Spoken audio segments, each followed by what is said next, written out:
예레미야 24장 1절에서 10절까지의 말씀을 우리 함께 한 절씩 우리 번갈아 읽겠습니다. 예레미야 24장 1절로 10절 말씀입니다. 구약성경 예레미야 24장 1절에서 10절까지 우리 한 절씩 번갈아 읽습니다.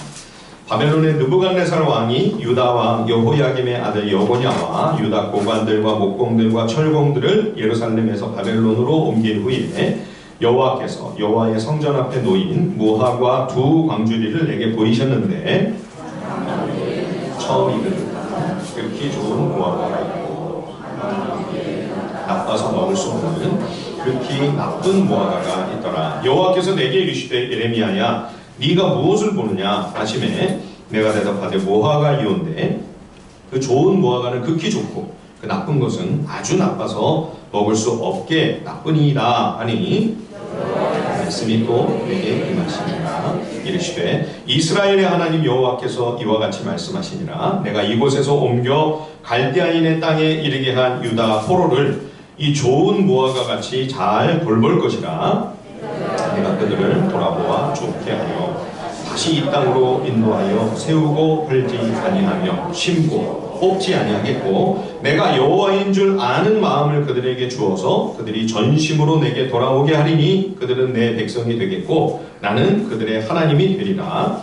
여호와께서 이와 같이 말씀하십니다. 내가 유다의 왕 시드기야와 그 고관들이와 예루살렘의 남은 자로서 이 땅에 남아있는 자와 애굽 땅에 사는 자들을 나빠서 먹을 수 없는 이 나쁜 무화과 같이 버리되 세상 모든 나라 가운데 흩어서 그들에게 환난을 당하게 할 것이며 또 그들에게 내가 쫓아보낼 모든 곳에서 부끄러움을 당하게 하며 말거리가 되게 하며 조롱과 저주를 받게 할 것이며 내가 칼과 기근과 전염병을 그들 가운데 보내 그들이 내가 그들과 그들의 조상들에게 준 땅에서 멸절하기까지 이르게 하리라 하시니라. 아멘.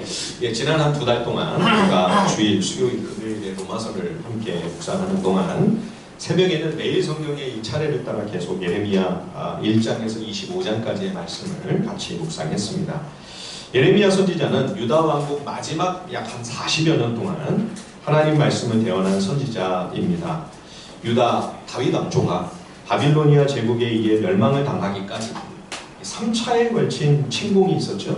그리고 이제 마지막 3차 때는 예루살렘 성이 다 무너지고 성전이 전부 파괴되고 전소됩니다. 완전히 다 불에 타서 돌 하나도 돌 위에 남지 않냐 전부 폐허가 되는 그 모든 참담한 일들에 대하여 하나님께서 예레미야를 통해 선포케 하신 말씀 그대로 정확하게 이루어지는 그 몸서리치고 끔찍한 과정들을 다 목격해야만 했던 비운의 선지자가 바로 예레미야입니다. 흔히 예레미야를 눈물의 선지자라 부르죠. 예, 그림을 좀 하나 보여주실까요? 예, 이게 이제 미켈란젤로가 그린 예레미야 선지자입니다. 굉장히 잘 그린 그림입니다. 그죠? 뒤에 백성들도 너무 지친 모습이고 그 모습을 바라보는 예레미야가 수심에 가득 차서 참 너무 초라하고 기운이 없고 슬퍼하며 애통하는 그러한 모습이지요. 그는 왕과 백성들이 듣기 원치 않는 메시지를 전함으로 늘 미움을 받았고 가족들과 고향 친구들에게도 버림을 받습니다.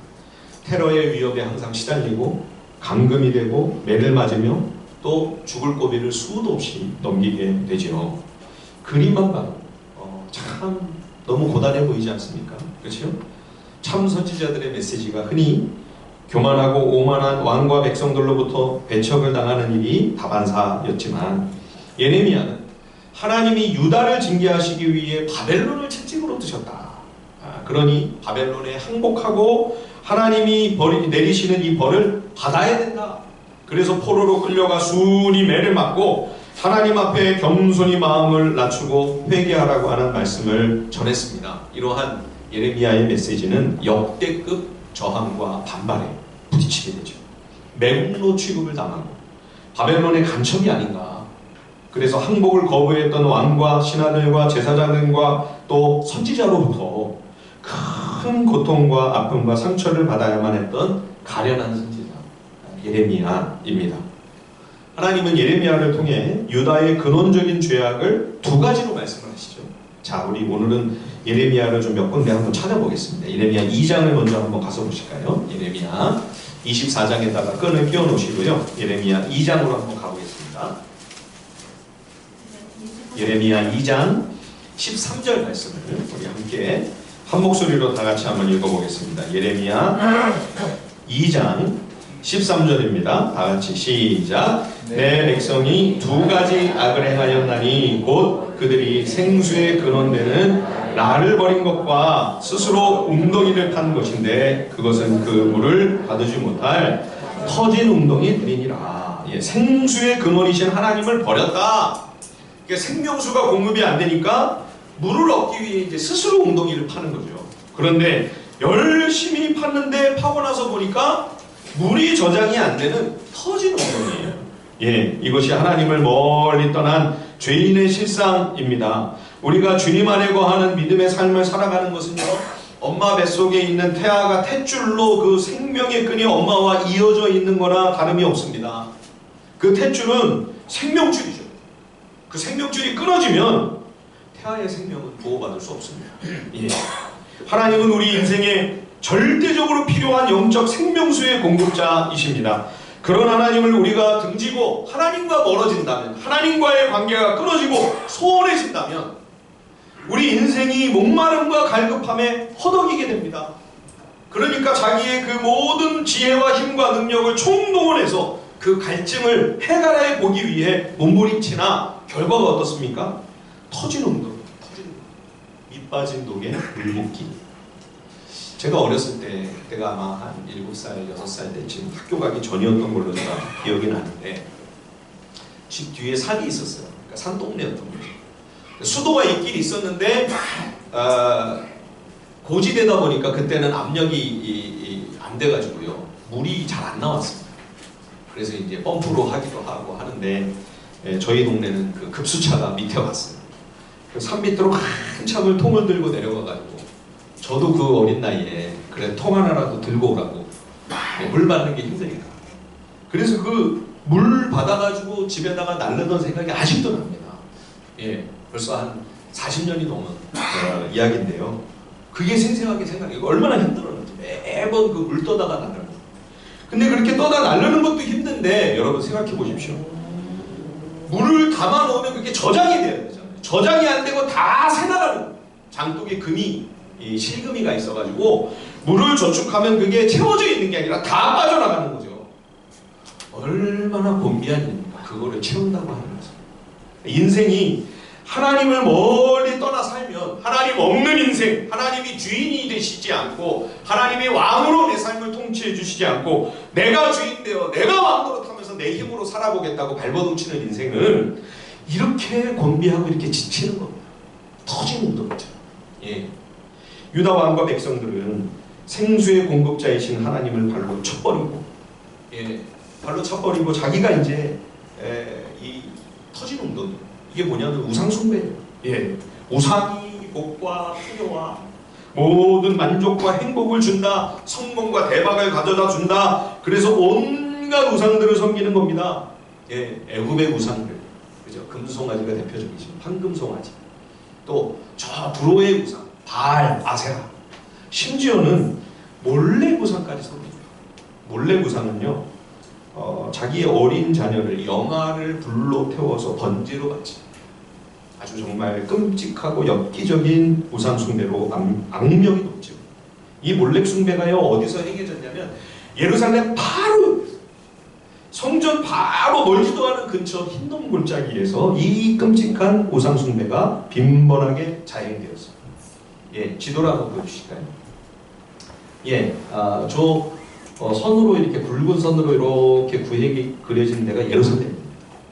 그 예루살렘에 보시면 오른쪽에 이 네모난 데가 여기가 템플, 여기가 성전, 예루살렘 성전이에요. 예. 이 성전에서 이제 제사를 드리고 그 동물들의 그 배설물과 같은 그 폐기물을 버리는 문이 이 분문이라고 하는 문이 있습니다. 이 문으로 나와가지고 이 흰놈 골짜기, 여기는 이제 기드론 골짜기고요. 이쪽의 골짜기가 이제 흰놈 골짜기인데 이쪽이 쓰레기를 태우는 소각장이었습니다. 예. 그런데 이곳에다가 사당을 만들어 놓고 산당을 만들어 놓고 몰렉의 산당에서 이 흰놈 골짜기 몰렉 산당에서 어린 자식을 불로 태워 바치는 우상 숭배가 자리고 여기서 항상 불꽃과 연기가 그치지 않으니까 사람들이 여기를 뭐라고 했냐면 도벳이라 불구덩이라 그랬습니다. 이 도벳에 관한 예언이요 예레미야 7장에 자세하게 나옵니다. 자 7장으로 한번 가볼까요? 예레미야 7장입니다. 예레미야 7장 31절 32절 말씀을 우리 같이 한번 읽어보겠습니다. 예레미야 7장 31절과 32절 다 같이 한번 읽어볼까요? 한 목소리로 예레미야 7장 31절 32절 시작. 흰놈의 아들 골짜기에 도벳 사당을 건축하고 그들의 자녀들을 불에 살랐나니 내가 명령하지 아니하였고 내 마음에 생각하지도 아니한 일이니라. 그러므로 여호와께서 말씀하시니라. 날이 이르면 이곳을 도벳이라 하거나 흰놈의 아들의 골짜기라 말하지 아니하고 죽임의 골짜기라 말하리니 이는 도벳에 자리가 없을 만큼 매장했기 때문이니라. 하나님 뭐라고 말씀하십니까? 이거는 내가 생각해보지도 않았던 일이다. 이런 일이 다른 나라 백성들도 아니고 이스라엘 백성, 하나님의 백성, 유다 사람들을 통하여 이런 일이 벌어졌다는 거예요. 예.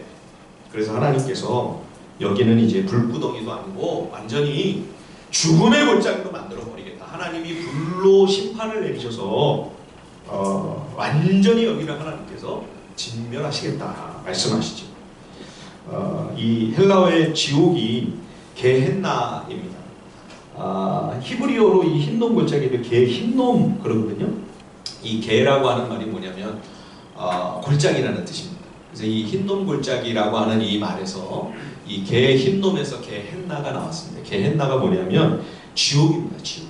신약에서 이 헬라어로 게헨나를 지옥이라고 하거든요.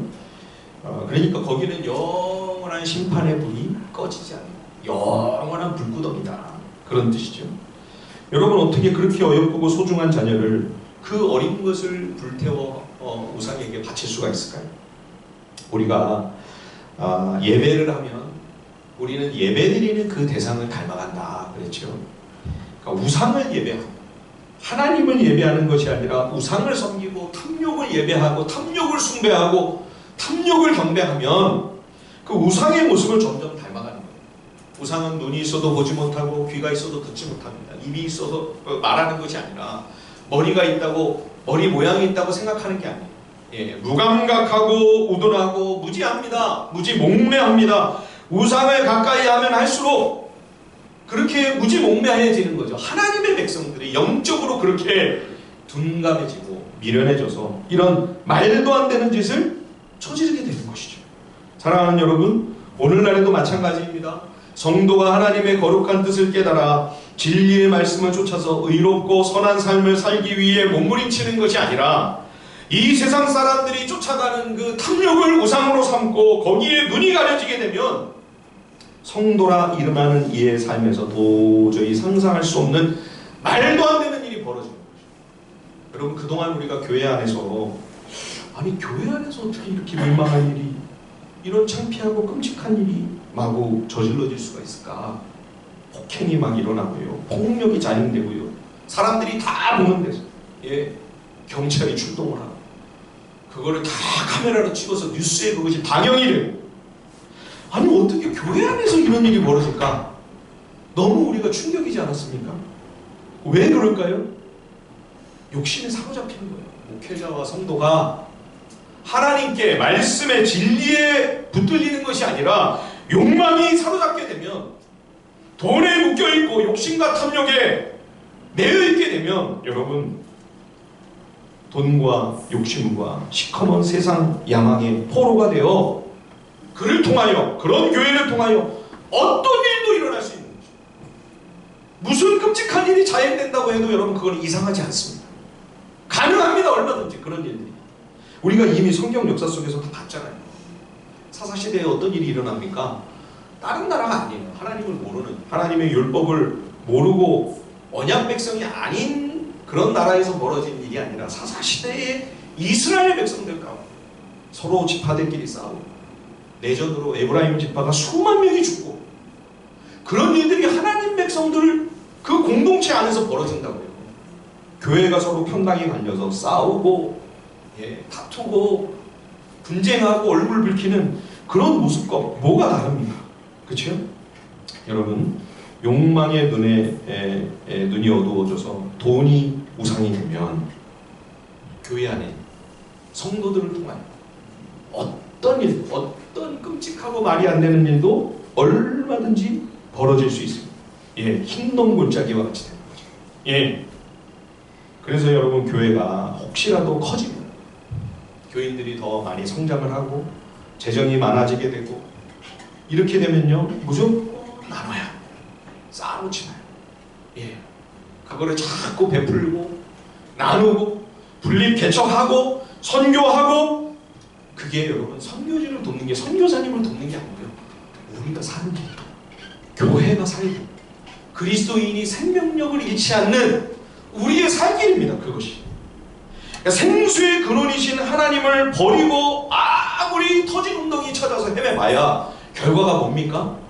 도배십니다. 불구덩이. 이게 참담한 하나님 없는 인생, 스스로 주인이 돼서 스스로 왕이 돼서 자기가 자기 인생을 한번 멋지게 살아보겠다고 몸부림치는 그러한 인생에 참 비극적이고 비참한, 고단하고 정말로 가련한 그러한 실상인 거죠. 여러분, 우리가 오직 주님 한 분만을 사랑하며 그분의 말씀을 따라감으로 주님과 동행할 때에만 인생에 진정한 만족과 기쁨과 행복이 있습니다. 자, 5장으로 한번 가볼까요? 예레미야 5장입니다. 예레미야 5장 1절 말씀, 여기도 한번 다 같이 한번 읽어보겠습니다. 예레미야 5장 1절 다 같이 시작. 너희는 예루살렘 거리로 빨리 다니며 그 넓은 거리에서 찾아보고 알라. 너희가 만일 정의를 행하며 진리를 구하는 자를 한 사람이라도 찾으면 내가 이 성읍을 용서하리라. 하나님이 예레미야에게 명령하신 겁니다. 야, 너 이 예루살렘 성 안에서 진리를 정말 찾고 나의 의를 행하는 진정한 믿음의 사람 한 사람이라도 한번 찾아봐라. 네가 한 사람만 찾으면 내가 이 성을 심판하지 않고 내가 용서하마. 찾았습니까? 못 찾았습니까? 못 찾았어요. 여러분, 진리를 구한다, 진리를 찾는다는 게 뭐죠? 하나님의 뜻이 뭔가, 도대체 우리의 삶을 향한, 내 인생을 향한 하나님의 선하시고 거룩하시고 의로운 뜻이 뭘까? 뭘 하나님이 나에게 정말로 원하시고 요구하실까 하는 것을 진리의 말씀 앞으로 나아가서 그 하나님의 뜻을 깨닫기 위해 간절히 하나님 앞으로 나아가는 게, 그게 진리를 찾는 거예요. 근데 그런 진리를 찾는 사람 한 사람을 지금 못 만난 거예요. 예레미야 찾을 수가 없었던 거예요. 그러니까 예레미야 시대에 유다 백성들이 다 어떻게 살고 있는 거예요? 그러면 그 당시에 하나님께 제사 안 드리나요? 제물 안 바치나요? 아니요, 그거는 다 하고 있는 겁니다. 그대로. 근데 그저 의식과 형식일 뿐인 거죠. 성전에서 제사도 드렸고요, 제물도 여전히 바쳤습니다. 150년 전에 망한 북이스라엘도 마찬가지였습니다. 북이스라엘에서도요, 금송아지 숭배를 하고 바알을 섬겼지만 그래도 여호와께 드리는 제사를 아주 패한 것은 아니었습니다. 여전히 제사 드리고 여전히 하나님께 제물 바치는 거예요. 그러니까 뭐가 문제인 거죠? 둘 다 섬깁니다. 하나님도 섬기고 우상도 섬기고, 하나님께 제사도 드리고 바알에게도 우상 숭배하고, 하나님께도 제물을 갖다 드리고, 그리고 바알에게도 우상에게도 제물을 바치고. 열왕기상 18장에 보면 엘리야가 갈멜산에서 백성들을 향하여 이렇게 통렬히 꾸짖습니다. 너희가 어느 때까지 둘 사이에서 머뭇머뭇하려느냐? 여호와가 만일 하나님이면 그를 따르고 바알이 만일 하나님이면 그를 따를지니라 하니 백성이 말 한마디도 대답하지 아니하는지라. 바알과 하나님 사이에서 양다리 걸치지 말고, 바알이 하나님이 아니면 버리고 여호와만이 하나님이시면 여호와 하나님 한 분만 쫓아가야 될 거 아니냐. 양당간에 결단을 해라 해도 백성들이 한마디도 대답을 안 합니다. 계속 둘 사이에서 눈치 보고 있는 거죠. 여러분, 두 남편을 섬기는 것이 가능합니까? 두 주인 섬기는 거 안 된다! 주님이 말씀하지 않으셨습니까? 하나님도 좋고 재물도 좋고 둘 다 섬기는 게 아니에요. 왜냐하면 하나님은 그냥 혹시 몰라서 나중을 위해 혹시라도, 그죠? 하나님이 괜히 또 진노하셔서 딴지 걸면 안 되시니까, 그죠? 골치 아파지니까 보험사만 그냥 거기다가는 한 달에 걸쳐 놓는 거지. 사실은 마음이 다 재물에 가 있는 거죠. 욕심과 탐욕에 다 가 있는 거죠. 그러고서 살짝 그 다리 하나 걸쳐 있는 거를 믿음이라고 우기는 거죠. 그걸 신앙이라고, 그걸 예배라고 착각하고 있는 거죠. 여러분, 그거 예배 아닙니다. 그것이 무슨 신앙입니까? 그거 믿음 아닙니다. 여러분, 착각하지 마십시오. 속지 마십시오. 하나님께서 예레미야를 통해 뭐라고 꾸짖으시냐면, 너희가 이 예루살렘을, 성전을 와가지고 여기가 여호와의 성전이다, 여호와의 성전, 여호와의 성전이라는 거짓말을 너희 믿지 마라. 충격적인 말씀을 하십니다. 거기 한번 같이 가서 한번 읽어볼까요? 예레미야 7장으로 우리 같이 한번 가보겠습니다. 예레미야 7장 4절에서 11절까지의 말씀입니다.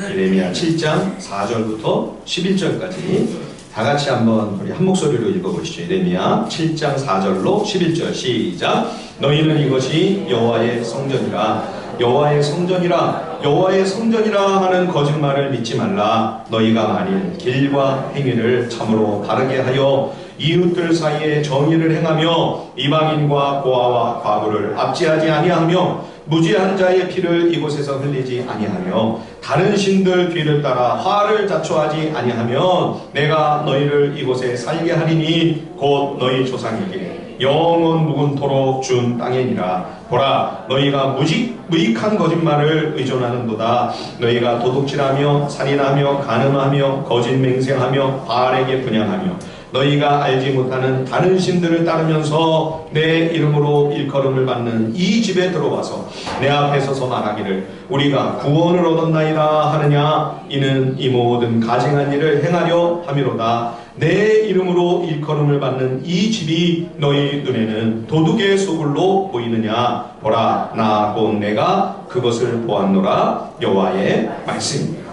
예, 예루살렘이 여호와의 성전이라고 하니까 거짓말이다! 이게 무슨 여호와의 성전이냐. 그런데도 악한 제사장들과 거짓 선지자들은 여기는 하나님의 성전이니 절대 무너지지 않는다. 어떤 강대국도 건드리지 못하고 여기는 안전하다. 여호와의 도성, 난공불락이다. 시온 불패. 그러고 있는 거죠. 예, 그렇게 백성들을 안심시키고 있었습니다. 그러나 그런 악한 거짓말에 속지 말라. 너희가 하나님의 백성답게 살지 않으면서 가난하고 힘없는 백성들을 압제하고 긍휼과 자비를 베푸는 율법의 정신을 따라 전혀 살지도 않으면서 하나님 말씀은 뒷전으로 제쳐놓고 우상 숭배적인 탐욕에만 전심전력을 기울이고 있으면서 그래도 여호와 성전 안에 들어와가지고 우리가 성전 안에 들어와 있으니까 우리는 구원받은 백성입니다. 그러고 있다. 예, 아닙니다. 그게 무슨 구원입니까? 거기에 무슨 구원이 있습니까? 여러분, 속지 마십시오. 하나님의 자녀답게 살지 않으면서 말씀과 상관없는 삶을 살면서 한쪽 다리만 살짝 걸쳐놓고 보험 들듯이, 예, 하나님과 상관없는 삶을 살면서도 주일에 우리가 이렇게 교회에 와서 예배드리니까 나는 구원받은 백성이겠지. 여러분, 가장 간악한 사탄의 속임수입니다. 가장 간교한 사단의 사기입니다. 과연 내가 하나님이 기뻐하시는 믿음의 길을 걸어가기 위해 몸부림치고 있는가? 그런 삶을 살기 위해서 안 되지만 발버둥치고 안간힘을 쓰고 있는가? 그렇지 않다면 여러분, 과연 정말 내가 구원 얻은 하나님의 진정한 자녀인지를 깊이 말씀 앞에서 정직하게 겸손하게 돌아보셔야 돼요. 돌아보셔야 돼요. 예, 여기 지금 이 여호와의 성전이 아니라 하나님께서 강도의 소굴이라고 말씀하시죠. 예? 나중에 예수님이 이 대목을 그대로 인용을 하십니다. 예수님 당시에 예루살렘 성전을 향해서도 통렬히 꾸짖으시며 만민을 위한 기도의 집을 너희가 강도의 소굴로 만들었구나. 그렇죠? 만일 교회가 말씀을 통해 진리를 찾고 그래서 믿음의 길을 걸어가려고 분투하지 않는 그런 교회라면 여러분, 그 교회는 강도의 소굴로 순식간에 전락할 수 있습니다. 더 이상 하나님의 집이 아닙니다. 우상의 신전과 다를 바가 없습니다. 여러분, 우리들마저 이 땅의 욕망을 쫓아간다면 무당이 구슬하고 미신과 무속이 판치는 우상의 신당, 귀신 신전과 여러분 교회가 뭐가 다릅니까? 얼마 전에 제가 어느 교수님이 TV에 나와서 잠시 인터뷰하는 그 영상을 제가 잠시 봤습니다. 그분이 뭐라고 얘기를 하냐면 한국의 교회는 타종교나 무속신앙이나 이런 부분들하고 다른 게 뭔지를 잘 모르겠다. 건물은 교회라고 이렇게 되어 있는데 겉모습은 그 문화나 의식이나 이런 어떤 종교의 외양은 분명 다르지만 정말 그 속에서 참으로 추구하고 간절히 구하는 것은 불교나 무속이나 교회나 다 똑같지 않나? 뭐가 다른가 정말? 그 차이점 잘 모르겠다는 거예요. 이게 이 땅의 지식인이 냉철하게 객관적으로 교회를 바라보는 시각입니다. 교회가 있기는 있는데 예수 믿는 많은 성도들이라는 사람들이 있는데 겉모습은 다르지만 내용을 정작 살펴보면 성도가 살아가는 그 인생을 가만히 들여다보면 다른 점을 못 느끼겠다는 거죠. 뭐가 다르지?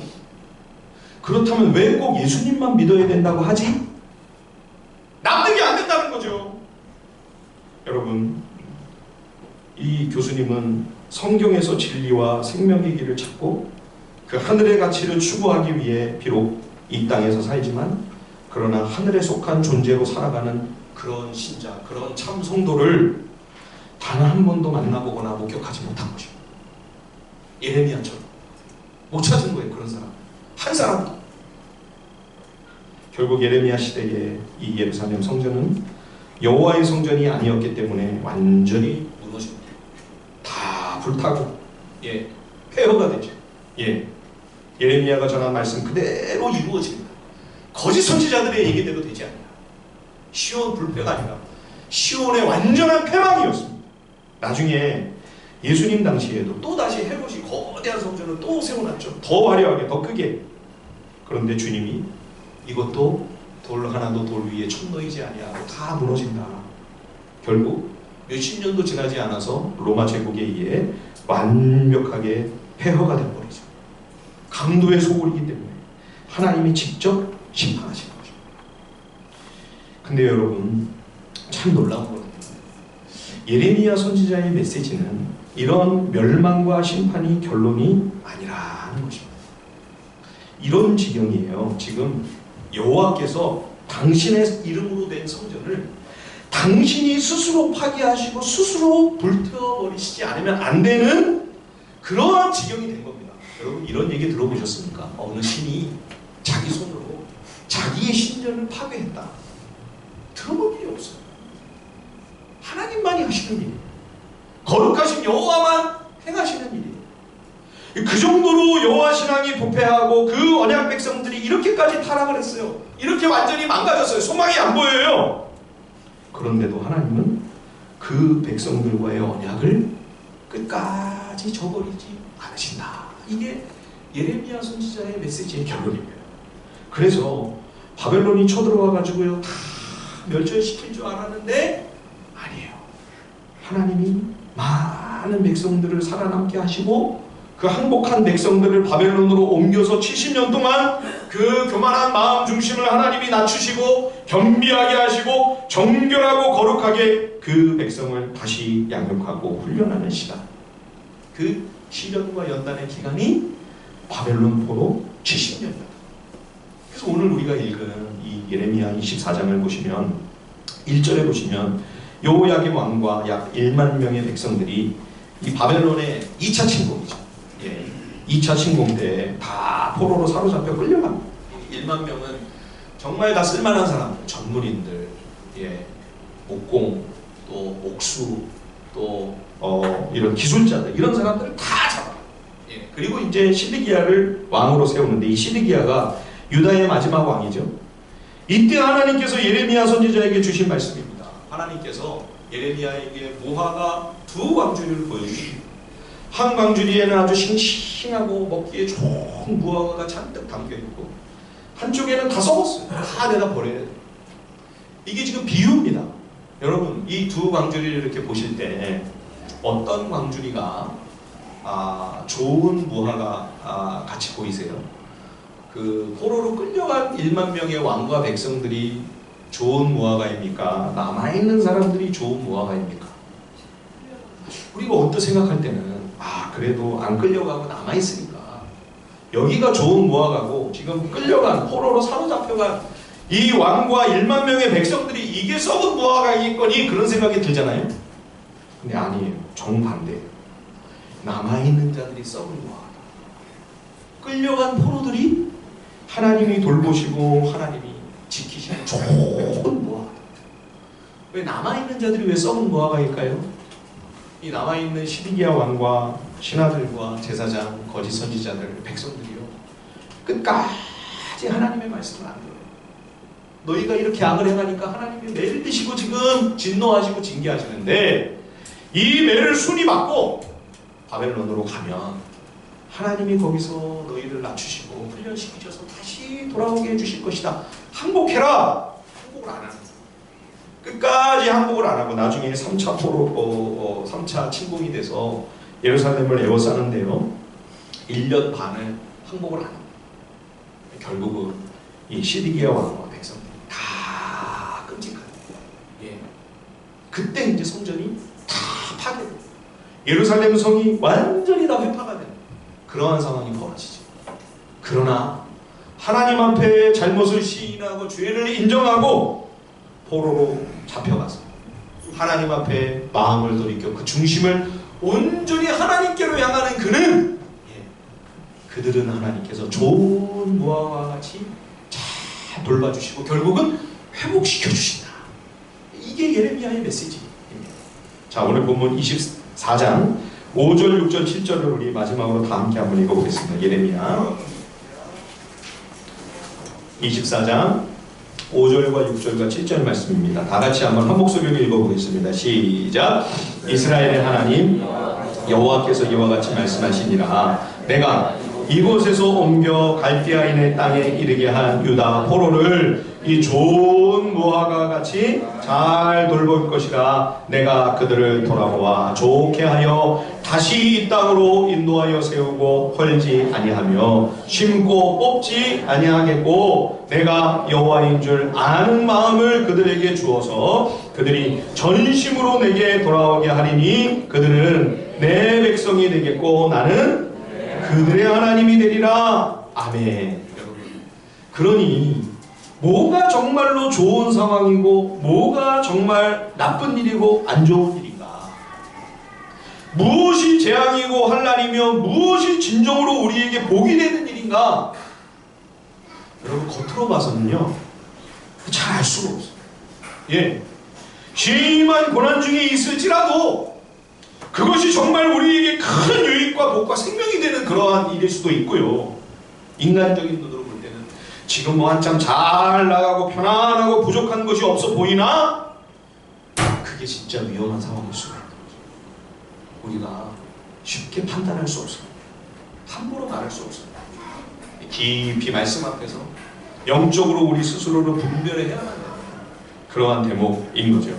비록 우리 삶에 시련과 고난이 가득하였지라도 바벨론 포로와도 같은 그러한 환난과 연난이 우리 삶을 덮친다 할지라도, 그러나 그런 와중에도 하나님의 선하신 뜻이 무엇일까 말씀 앞에서 고민하며 진정한 믿음의 길로 나아가려고 한다면 그분은요 좋은 무화과, 하나님이 함께 하시고 지키시고 돌봐주시고 다 잃어버렸을지라도 하나님이 다시 회복시켜주시고 좋은 무화과.